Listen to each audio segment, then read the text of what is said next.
So, senor, you want to buy a car? We have a beautiful vehicle right here. Maybe it's just the one for you. Let's see. Welcome back to Wrenching with Grandpa. You know, hey, can't have a little fun? Why not? This evening's post is kind of a combination, carrying on with the theme of the crap parts and trying to get some of the stuff that's finally breaking and wearing out on the daily driver fixed, so it's a little more convenient in my day, as well as getting her ready for the future. So let's see what's going on. All right, so a recent dilemma about a week and a half ago. Well, let's get into the full scale here. This is broke.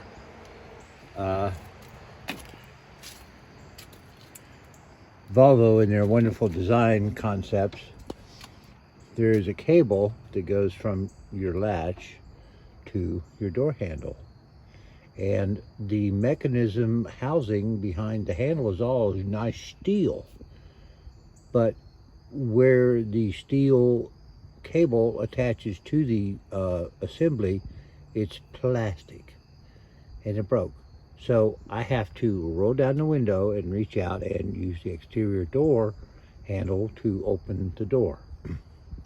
I'm still trying to decide and figure out if I have to replace the entire metal assembly or if the plastic parts that broke are associated with the feed cable. I hope it's the feed cable because it's more accessible and cheaper, obviously. I'm not even sure. I found one post or one listing for this assembly and it wasn't cheap. So, oh my gosh, something's broke. Yeah, about a week and a half ago. And you know, when your turn signal lever and your high beam, your low beam, and all your control message center stuff just kind of Viagra. Probably not. Maybe STP? Well, probably not. So this obviously, or hopefully, will be, based on my research, excuse me, a fairly quick fix. You basically have 3 screws, which originally were torque. Someone's been in here before, and I'll show you how I know that. So they've been replaced with Phillips head screws, which is fine. A much easier fix because everybody's got a Phillips head screwdriver. Not everybody has the right torque. Love them, hate them. The debate continues. Now, what I have to do to finish this up is get that little Phillips head screw and the one that's right down in there, which will be a little more peekaboo. There you are.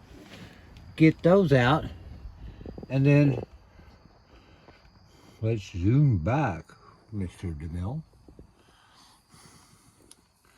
This assembly should come out. We've got one plug and play there. So we have to plug and play, obviously. That's why they call it that. And then we get into part 2 of the fun. Now, as I said before, I'm buying parts from what you suspect or would hope are reputable parts suppliers. But as I've come to find, and all of you probably know as well, most of these online sellers and even your local stores, your local parts stores, now I'm not going to run the list because we all know who they are. In fact, I have people that work in that industry that agree with the crap we're getting in the way of replacement parts. Nobody's building parts the way they were 10, 20, 30, 40, 50 years ago. I mean, if you bought a car part 30 years ago or 40 years ago, you knew without a doubt that part was probably 99% American made, of the finest quality materials, and you got it at a price that was affordable and worked. Well, you know, those days are in the past. Just like so many of the rest of us. Forward into the past. A little reference there to Fireside Theater for you oldies. So anyway, this is some of the broken parts. And here we have what I received today from my parts supplier.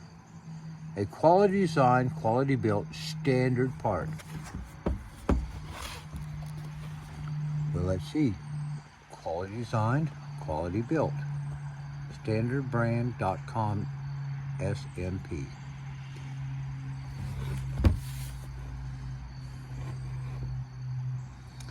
A switch commutator interrupter. Made in China.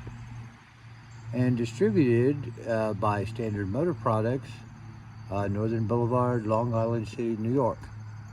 Well, I hope you guys are buying some parts that are reputable. Standard has been around for a long time, as well as some of these other people too, but you know what? It all trickles downhill. When you can't find anybody that's building the parts locally, regionally, or nationally, you got to go where somebody is working and building them.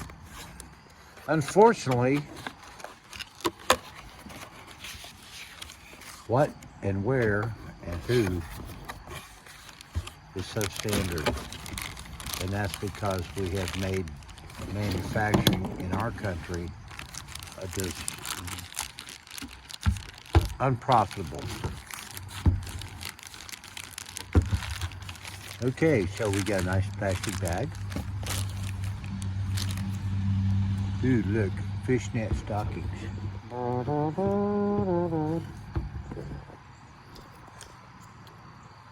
I have no idea why they do that. It's marketing. It makes it look like it's more of an original part. I'm sorry, that just looked totally weird, even to me. All right, so here it is. I mean, it looks like the part came off. It's got the reset button. It's got the information dial. Boop, boop, boop. You're being attacked from the quadrant. Your headlight and turn signals. And the read, which is the button you push to read what's wrong on the screen. Well, just for grins and giggles, boys and girls, let's run over here and see if we can fix this. Or at least try to. All right, I really don't have a clue where to put you guys because this isn't going to be easy. So let's see.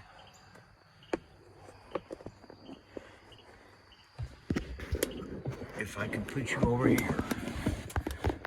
And I'm going to be real honest. No, that's not going to work. I can't even see. All right, we're going for, you know, gold here. I have no idea what's in screen. Hopefully you are. So we can see if we can't do this. I would add dramatic sound and, you know, time lapse, but I'm an old guy. I shoot everything unedited on my cell phone. I don't have the high-tech editing and laptop and all that stuff. Would like to get it someday, but I'm kind of an analog guy in a digital world. So that doesn't mean you need to send me your 8-track tapes or cassettes, because I dumped all of that years ago. Okay, we got the screws out. Now,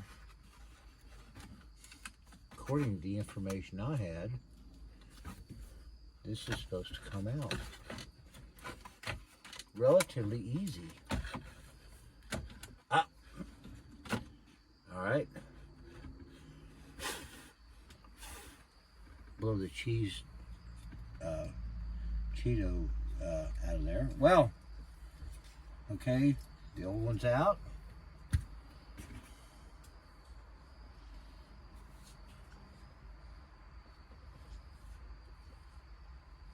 Let's see if we can figure out how to get the new one in.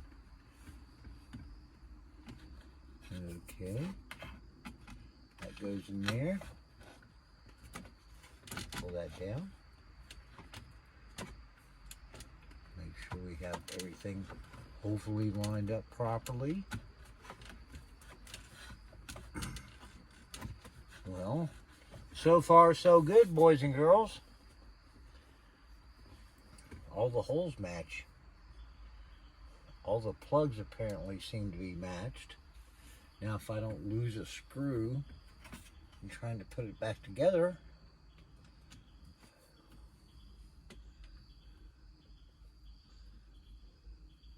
you got to be real careful when you're doing stuff like this that you don't cross thread whatever you're putting in. Screws, bolts. Be honest about it, boys and girls. This stuff is all built like crap. No quality. So you have to be real careful about how you approach your repairs, simply because a lot of the materials that you're going to have to deal with in the way of your plastics, some of your metals, whatever, are not going to be as durable as they might have been a few years ago. And if you're taking on something for the first, second, hell, 20th time, you're going to start learning that with age, car parts, just like furniture and relationships and a whole lot of other things, change in how receptive they are to being dealt with. So always work slowly. Don't get in a rush. You get in a rush, you're going to break more things and cause you more problems than if you just taking your time. Maybe sit down, had an adult beverage or a couple of sips of adult beverage to consider what you're doing, and hopefully get a game plan together so when you started your project, you weren't going into it wondering, what the hell have I gotten myself into? Because trust me, you're going to have plenty of those just about any and every day. Okay, we got the rubber pieces back in there.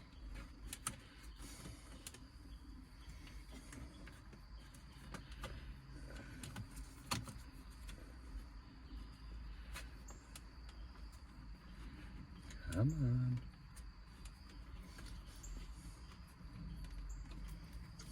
Sometimes a little liquid encouragement never hurts.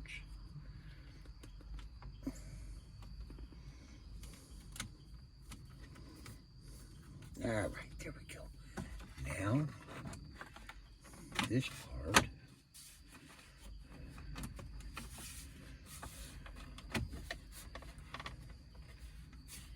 take your time. These plastic parts are brittle,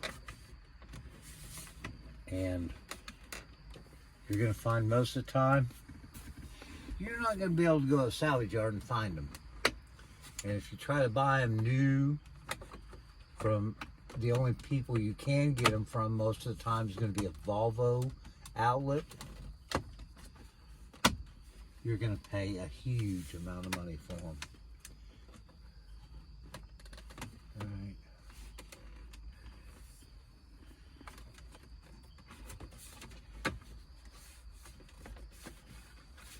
All right. Let me see if I have my keys. We'll get this all buttoned up, but let's see if it works.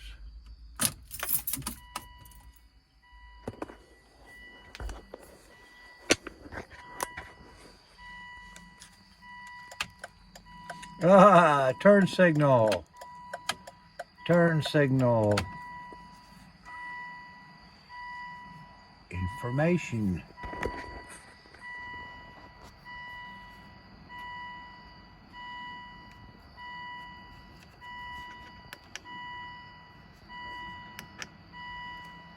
That all works. Oh, I'm gonna have to get some gas. Look at 21.5 average.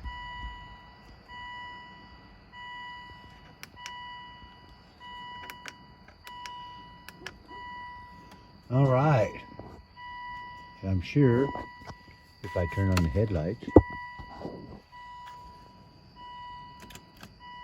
our high beams work again. Oh my God. Thank you, Jesus. Now, I'm going to say this with regard to my ongoing rant about parts. This was made in China. It came from a supposed, and I've dealt with these people in the past, reputable parts distributor. This, I bought the cheapest one I could get through my guy, my, online people, Part Geeks, and paid about between $50 and $60 for it. This actually, even though it was made in China, it appears to be a reasonably decent manufacturer. It's solid. It's all tight. It plugged and played. I didn't have to rob some of this out of something else and try to make it work. So I'm going to give this a green light pass. If you're needing parts for your car and whatever you're looking for happens to be in the catalog for standard, consider it. Yeah, I know. It's just a box with a name on it. It's probably made by the same people that make the parts for SKP and Moog and whoever else. But the whole point is, if you get a part in that you've ordered or picked up from your local store, get it home. Really look at it. Look at the quality of it and look at it in comparison to the part you're looking to replace. Make sure, for one thing, that it fits. That's one of the huge things, is that the part you get, whether from your local guy or in the mail, it doesn't look anything like the part you're trying to replace. So be careful out there. Love you guys. Listen, I appreciate it. We've gotten kind of a small firestorm on getting some new subscribers. Love all of you guys. Thank you for joining up. If you're not subscribed, please consider. Please continue to watch the videos and share. Comments are always welcome. We got more things to do that one. And of course, the saga continues on the Queen. So we'll see you soon. Bye-bye.